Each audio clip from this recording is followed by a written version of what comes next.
शुभोदय बच्चों, आज हम प्रवेशिका पाठ्य पुस्तक 1 में तीसरा पाठ रामधारी सिंह दिनकर के बारे में जानकारी प्राप्त कर लेंगे। अच्छा बच्चों, पृष्ठ संख्या 12 निकालिए, ध्यान से देखिए। दिनकर के बारे में यहाँ दिया गया है।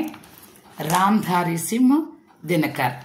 दिनकर जी का जन्म बिहार प्रांत के मुंगेर जिले में स्थित सिमरिया घाट नामक स्थान में सन 1908 में हुआ। చూడండి, దినకర్ గారు బీహార్ ప్రాంతంలోని ముంగేర్ జిల్లాలో 1908 లో జన్మించారన్నమాట। दिनकर की प्रखरता और तेजस्विता का परिचय उनकी कविताओं में मिलता है। ఆయన యొక్క వేగవంతమైన చాలా చక్కటి సామర్థ్యం కలిగిన కవితలు అన్నమాట। చాలా చక్కటి కవితలు దినకర్ యొక్క పరిచయాన్ని మనకు తెలియజేస్తాయి అన్నమాట। ఆయన యొక్క కవితల సామర్థ్యాన్ని బట్టి మనం కవి గురించి తెలుసుకోవచ్చు। ఇతిహాస్ आपका प्रिय विषय रहा है।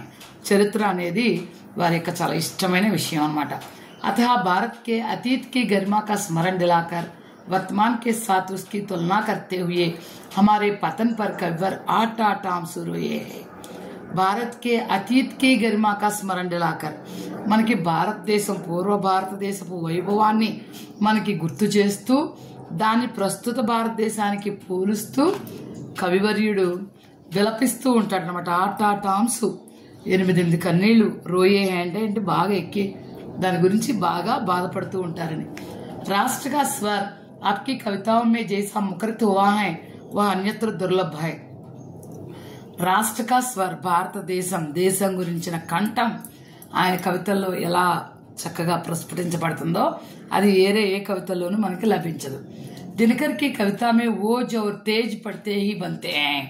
ఆ దినకర్ కవితల్లో ఆ చురుకుదనం గాని ఆ వేగం గాని అవి చదివితేనే మనకి అర్థమవుతాయి అన్నమాట। భాషా పర్ आपका అసాధారణ అధికారం है। భాష మీద ఆయనకి చాలా చక్కని పట్టుతో ఉందమ్మా।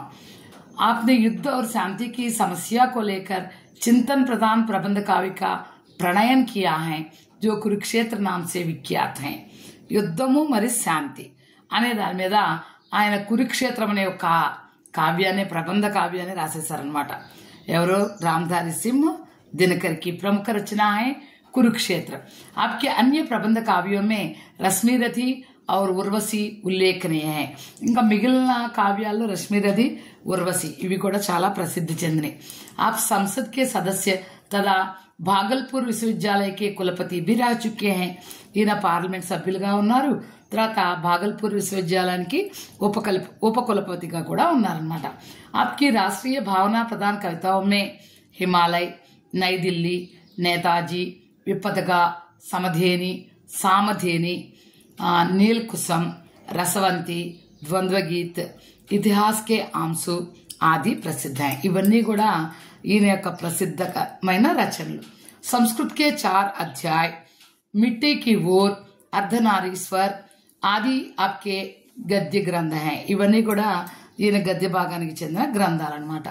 सन 1974 में आपका निधन हुआ।